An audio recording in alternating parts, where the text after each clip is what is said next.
Le public attendait particulièrement le discours de Nicolas Sarkozy, qui n'avait jamais tranché pour ou contre l'abrogation de la loi Taubira. Pressé par la salle, il clarifie sa position.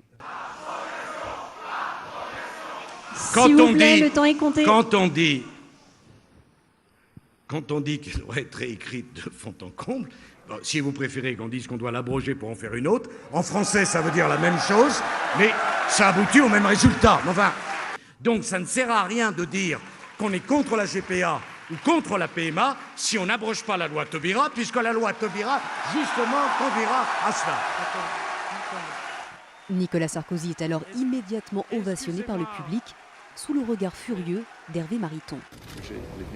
Quand nous demanderons de ne pas remplacer les fonctionnaires au niveau de l'État, comme au niveau des collectivités territoriales. Finalement, Hervé Mariton reste.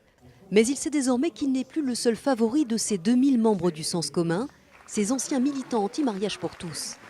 Il avait pourtant été le premier élu à combattre avec acharnement la loi Taubira. Il faut abroger la loi Taubira. Ce qu'une loi fait, une loi peut le défaire.